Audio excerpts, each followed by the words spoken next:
Welcome to The World Today. I'm Vikas Majid Khan. Today we have two important topics to discuss. The first one being Mr. Zuckerberg's testimony in the data leak of tens of millions of his users in the US. We'll be talking about that in detail. And our second topic is a milestone that Pakistan has now finally reached. 10 years on, Army has handed over security to the civilian government in Dir. So we'll be talking about that as well. But first, let's turn our attention towards Mr. Zuckerberg, and he has accepted his responsibility for the data leak. And let's talk about it in detail.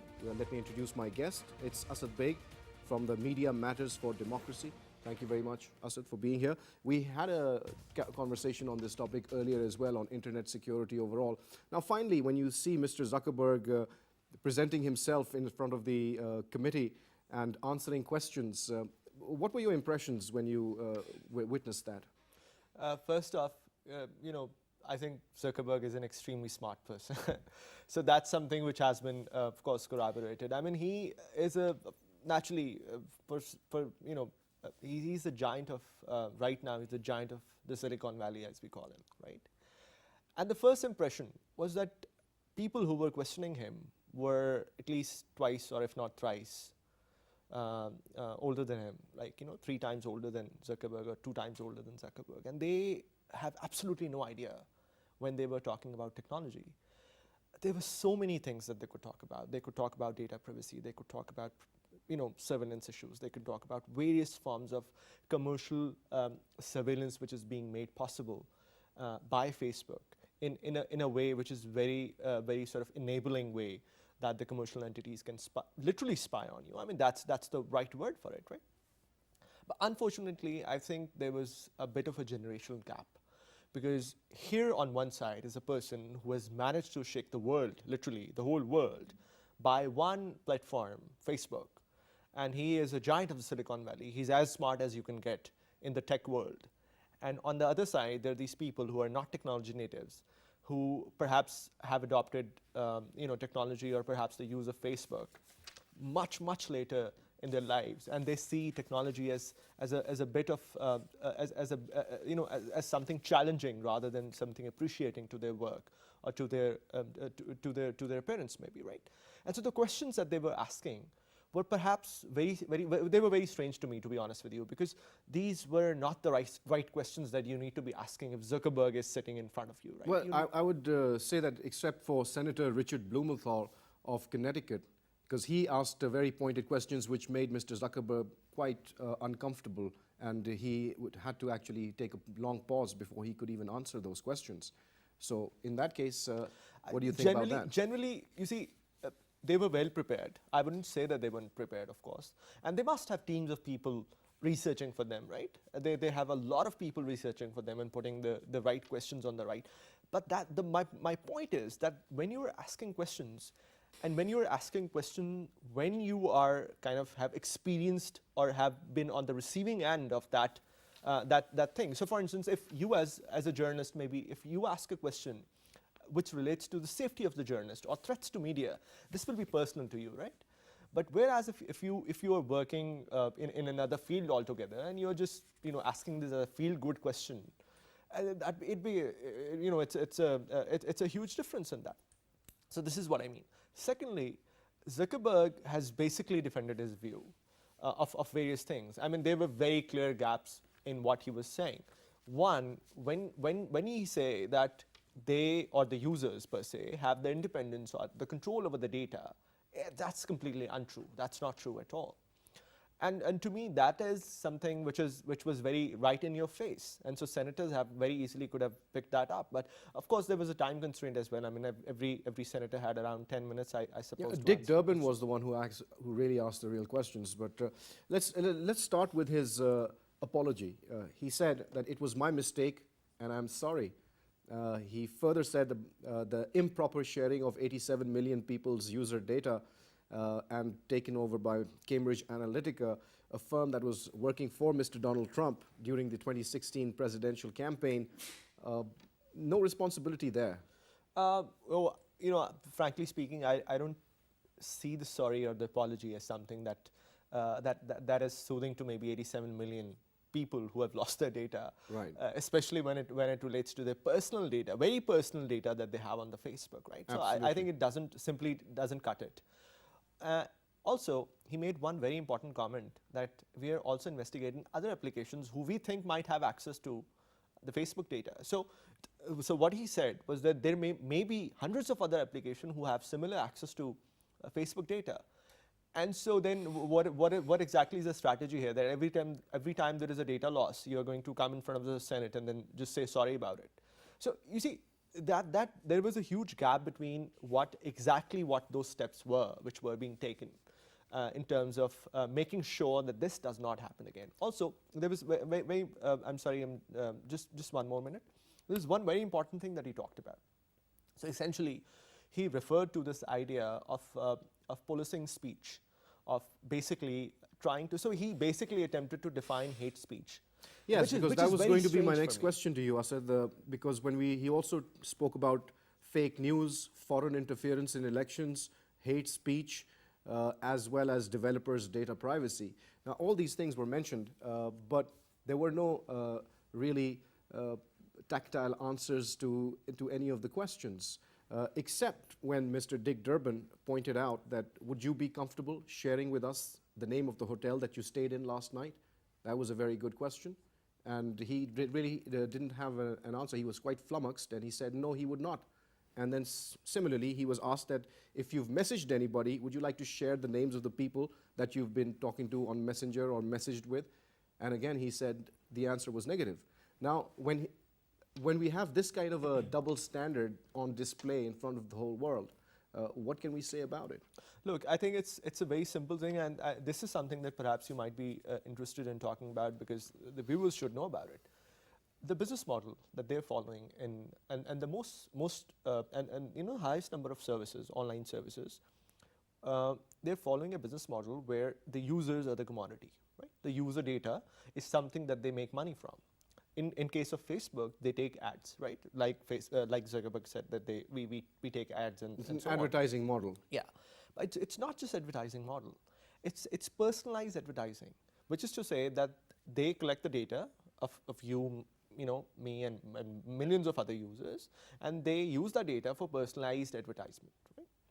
And that's their model. So essentially, the commodity here is not the advertisement, but the personal data, which is in a way that's saying you are the commodity on Facebook, right? This is something that he was not questioned about.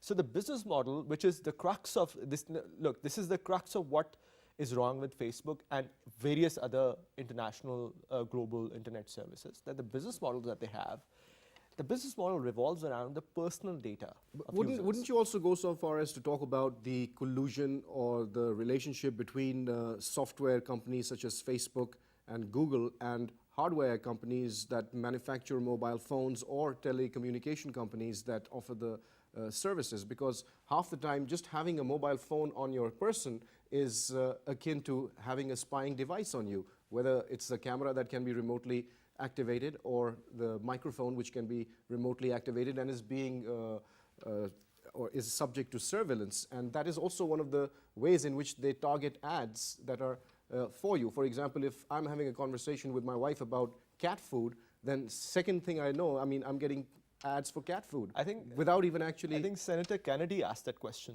Right. And so what exactly he asked was that if somebody, let's say, comes to, he was talking to Zuckerberg, and it's like if somebody comes to you and he asks for a personal file on Senator Kennedy, would you do it? Would you give it to him? And Zuckerberg was like, no, of course we won't. And then I was like, could you do that? Like, yes, technically we can do that. And if we do that, it will be a huge breach. My question to Zuckerberg would be then what happened? How would you define what happened to 87 million people? Wasn't that a breach? So technically speaking, you had a breach and now you're saying sorry for it. And then you say you won't do it again, but there are no assurances for that. That's another point which I think senators perhaps should have focused on, was a little bit of a transparency around how this data is being managed, or is this data is being held within Facebook. What are those security parameters? What are those what are those sort of security tools maybe that you've built in, or those security structures that you've built in to ensure the safety of this data? And if there are none, then how is this data being expected to be safe in the future? So that perhaps is one question that I would have asked. Also, there was something about which Zuckerberg said, which was really good, by the way, which was that Facebook itself will be, or they rather plan to be more open and transparent about the content which is pushed, or as we call it, the sponsored content on Facebook. And so they wanted to be more transparent about the origins of that content. So they wanted to be more transparent as to who has sponsored it and why is it being pushed and so on. So that was a great thing. But the fact remains that Zuckerberg, or Facebook as we say, has access to millions and billions of users' data, and they still have these applications, like Zuckerberg himself said, which might have access to Facebook user data. And we have absolutely no idea about what these applications are. Why is Facebook taking so long to sort of come back with a response as to what they have done about these applications? And three, which perhaps is more important, is it's a personal choice of Facebook as a policy matter that they will not give out data. But they can do that. And so we have this phenomena, everybody must have come across it, when you have certain quizzes that are being pushed on Facebook, just entertainment stuff, light banter stuff, who will you be in the next 10 years and things like that. And these third-party applications that are featured on Facebook, they also collect data of the users. And they ask you before that if you want to proceed, then you have to allow them access to your photos, your XYZ, whatever data that they ask for.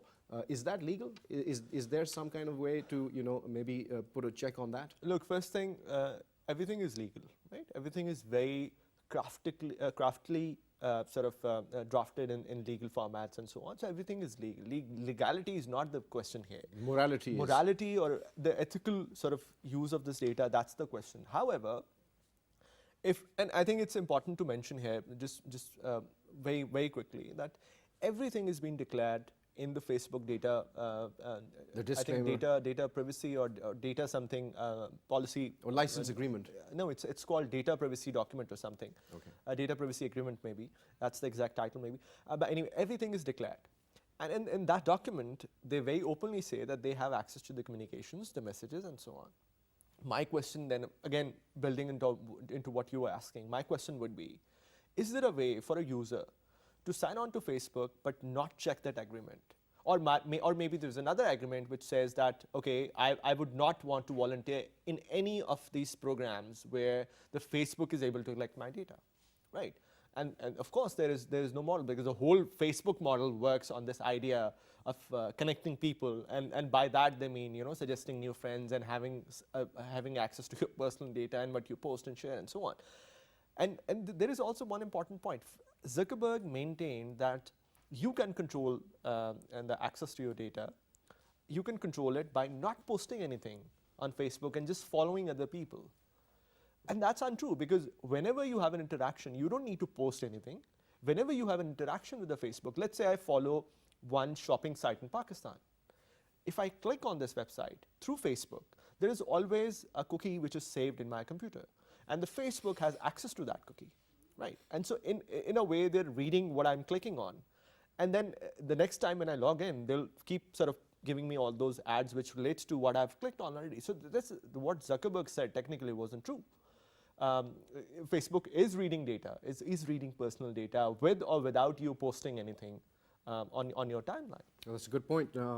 Let's also talk about the aspect where he spoke about the Russians and how the Russians have people whose job it is to try to exploit their system and other internet systems.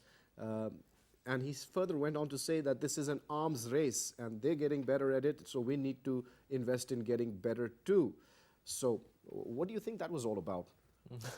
I think they were referring to some indications where they were sort of had maybe indications of some external influence on the election campaign during some.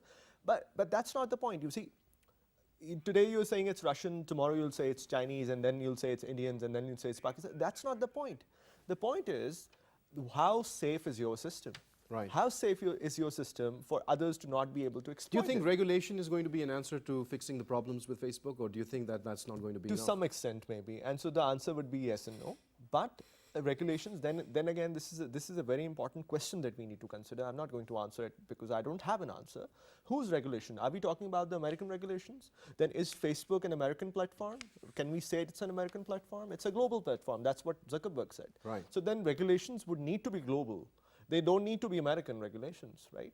And so that's perhaps something that we need to. Do you think the ponder government of on as well. Pakistan should also take it up with Facebook, why Pakistan's users' data, whether it's safe or not, and whether it's can be made safer? I think this issue is bigger than Pakistan, to be honest with you. This issue should be discussed on the UN level. Right. And there are bodies, Internet Governance Forum, for instance, there are bodies which are mandated for internet, talking about internet governance and making policies and so on. So, and there are other bodies who are working on internet rights as well. And so this is perhaps the platform where the regulations talk should be happening and not in the American Senate. That's my point. Thank you very much, Asad, for taking out the time and sharing your views with PTV World. Take a short break right here. When we return, we'll be talking about Pakistan's milestone of handing over security to the civilian authorities from the army. So stay tuned for that.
Welcome back after the break. A major milestone has been reached of returning Pakistan on the peaceful path. 10 years on, the army has handed over security to the civil government in Dir. Let's talk about that. And we have Bashir Wali Momand with us in the studio to discuss these matters. Thank you very much, sir, for being here. Sir, after 10 years, we finally see that the security of Dir has been returned to the civilian government. How do you view this important milestone, sir? And do you think that it could have happened earlier, or you think that still there are issues with security and we still need to be very vigilant? Bismillah ar-Rahman ar-Rahim. Well, I would say that, of course, it is a very important milestone, because it should have been, as we were earlier discussing, it should have been long ago. But there were problems. I know how it started, because I was, commander one of the setup when this thing started. So I know how all that, it was a requirement.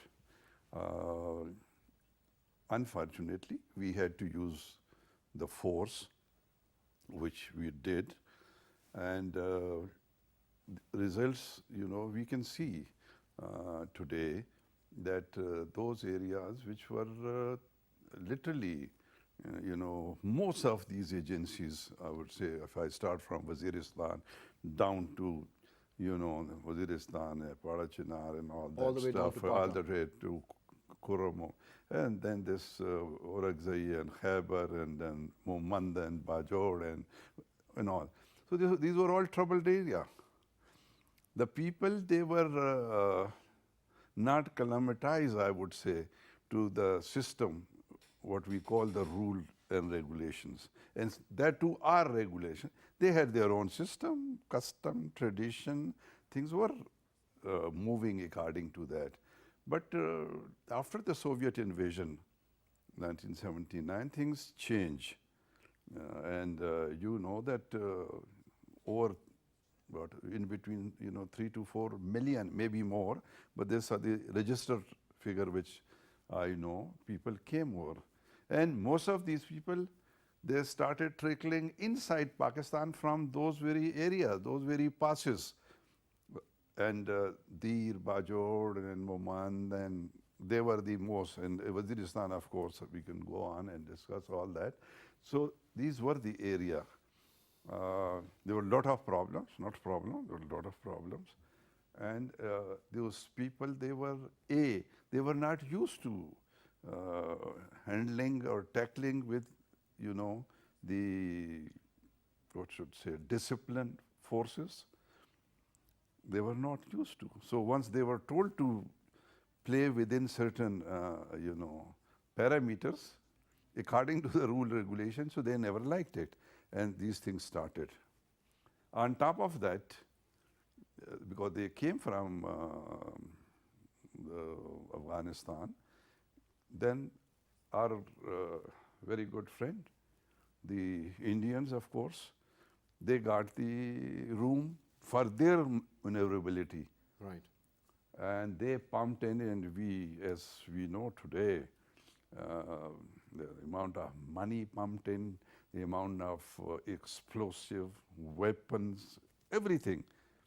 So the Soviet on one side, but the Soviet, once they came inside, they got 79, 80, 81, I would say. So then they were entangled. That was our policy, We have a lot of, in this part of the world, people who even today, they are harping on this, I would call it a silly point, that we have got into the American, anybody who thinks, who is of that view, is most welcome on this very forum. And I'll explain to whom that it is not the American, it is not we that we jumped into their war. I would say the credit should be given to us. We managed to bring them. These Soviets were right on our border, 30 miles away from Peshawar. What are they talking? So we got them in, and so we involved them. They never involved us. And then, of course, that period.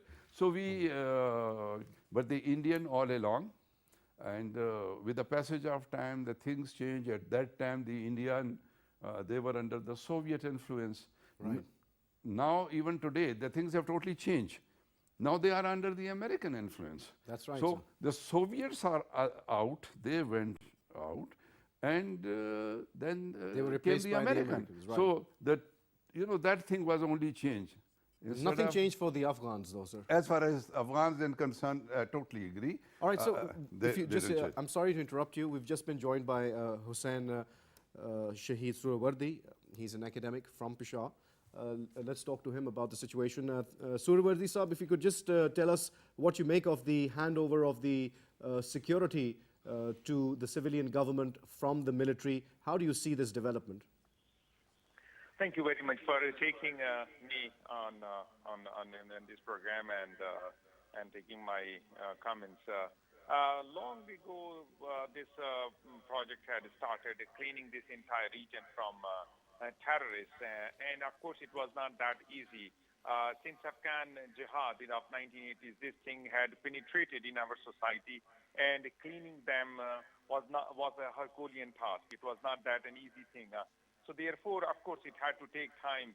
And then afterwards, once it is completed, this handing over of the region from military leadership to civilian administration reflects that successfully military has performed its operations.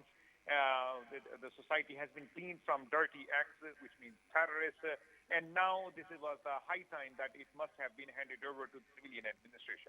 One thing. Second thing, this handing over of the region to civilian administration in itself is and it reflects and it shows commitment to development and progression of democracy. Civilian administration means military is just concerned about its own domain, its own. Basically, it's area concerned where with they border they have to security. perform.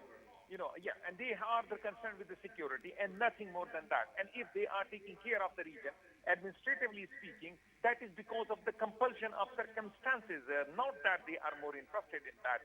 So I believe I see a progression of democracy yesterday when the region is handed over to civilian administration. Thank you very much for sharing your views with PTV World, Mr. Hussain Shahid Suhrawardy. Sir, you heard what he said. A great milestone, as we also spoke about it earlier. Is it also a sign of the times that Pakistan is moving forward in a positive direction when it comes to restoring peace to every area of Pakistan? And it obviously has to start from the northern areas where the violence was most manifest.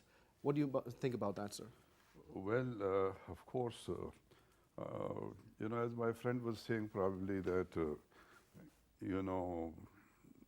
the area was probably occupied, or, the section took place, and how we control the area, why we control the area. It is all, I would say the credit goes to the armed forces. Look at the sacrifices that they have given, and they are still.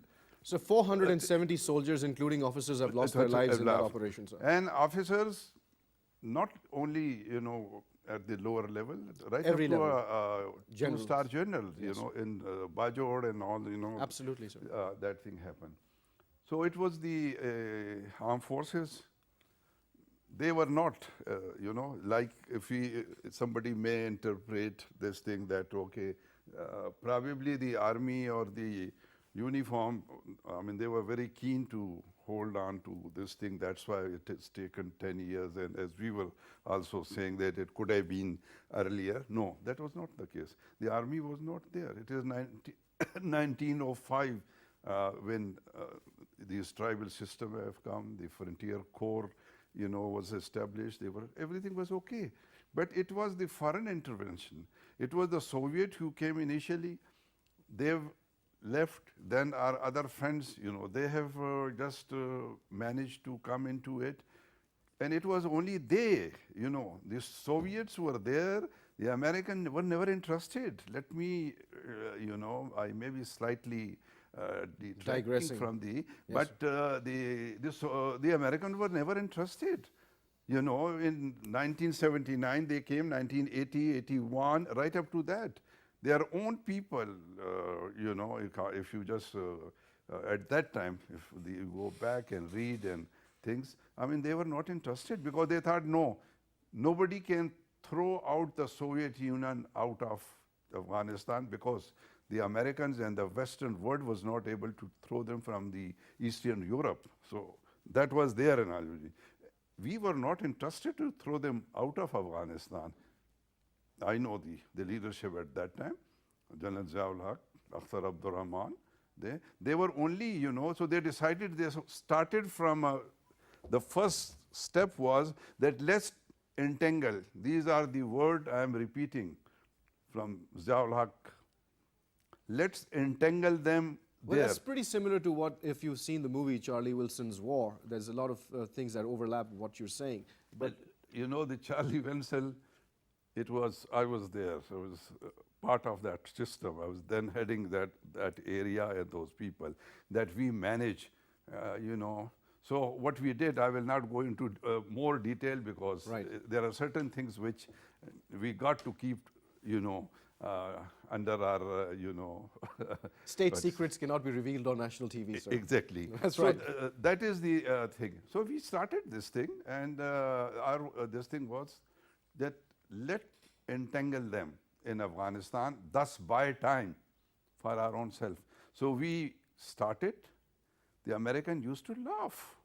Okay, the Soviet, the KGB, they killed their ambassador, Ambassador Dub in Kabul, and there was another one after a year. And that was just a reaction, a feeler that let them see. And once that wasn't done, so then the invasion came. Coming back to the issue of Dir and the lawlessness that we witnessed there in the Yes. last 10 years, sir, one character that comes to mind is that of Sufi Muhammad. Yes. Do you think that he's a reformed person today after his incarceration? Because he has also appealed to the government to let him free. So what do you I think know, about that? I have seen him, I have met him. It is now probably his health, his age, and all those factors. He is not in that position what he was. He even agreed, but we have a rascal in the shape of his son-in-law who is sitting right across. And so he will be and these were his area of operation, Dir, Bajor, and from this very area he had gone. And of course, there are a lot of stories, that he didn't agree and he did agree. No, they are all chips of same block. Let's be, clear on that account. Right. But he's sitting across. He's sitting across. He's been looked after by the Afghans. Okay, he's looked after by Afghan. By whom? Abdullah, and all that stuff. As far as the president is concerned, I believe I've heard some of my very good friends who are in very close contact with him, they say, but I don't agree. They are the American stooges. So anything you want, even in our case, if you look, the Prime Minister goes, he talks to them on various subjects. I don't know why don't they realize it is not those stooges sitting over there. It is the American who are playing their cards. And they are now know. You saw in the last, I would say about 6 to 8 weeks time, what threats we were getting from the Trump and all that stuff. But they have realized that no, our people have stood all that pressure, and we said, okay, do it. And we have gone into this border management, the army has gone and all that. So Dir Bajor was one of the most sensitive, I would say, besides the Waziristan, the North and South Waziristan, this was the area. Now he is there. Now if the Americans, this another, what should I say, yes, do more business, this word. But that has also changed over the past couple of weeks, sir. Exactly. That has changed because when you change, you told them that, look, whatever we were supposed to do, we have done it. Not only we have done that, we have done more than enough. Their senators, they came here, they were taken to Waziristan and they were shown those tunnels which were cleared by Pakistan Army. The sacrifices that they have given there, the American never even knew, and neither they visited even there because they dare not. So do you see any rapprochement taking place between the Afghan Taliban and the Afghan government now that Mr. Ghani has opened the doors to peace and has almost pleaded with them to give peace a chance by entering into a negotiation? So do you think there is any hope for that, sir? You should always have a hope. That is one thing. But I don't have hope because the Taliban, whatever I don't call them Taliban. What is Taliban, by the way? The madrasa, those students who went there, they are Afghan. It is their country. And as we have already said, you have said and I've said, that it was for 10 years the Soviets, they were there, they were sitting, and who suffered? Afghans. Then the Americans have come, and who has suffered? Suffering. The Afghan. Right. So it is the Afghan who are suffering. Now what their history, you have to go through their history. That is very important. Unfortunately, those handling the Afghanistan, whether it is our foreign office or all those people, I would say, I'm sorry to, our foreign office, because these people have no bloody idea. I see people going there and I know because, the people from Afghanistan, because I'm son of the soil. They come and then they talk what they've been talking because they have no idea as to what has to be talked over there. So that is there so long. I'm convinced. I have about 40 years, you know, Experience in this field. experience in that. Yes. You know, I've served the ISI for over 10 years, commanded that part of the world here and all that. I've served the Intelligence Bureau of Pakistan, 3 different stints that I've spent. I've been heading the Intelligence Bureau of Pakistan. Besides that, I'm son of the soil. Right. That is the major point, I would say. I'm convinced, absolutely, I have no doubts in my mind. So long the American stays in Afghanistan, there will never be a peace. Because the Afghans take their history, I would say 2,000 years you can go back. The father has killed his son, the son has killed his father, the ruler family I'm referring to. I will not go into those details. Just because in case A, the father was involved with the foreign power.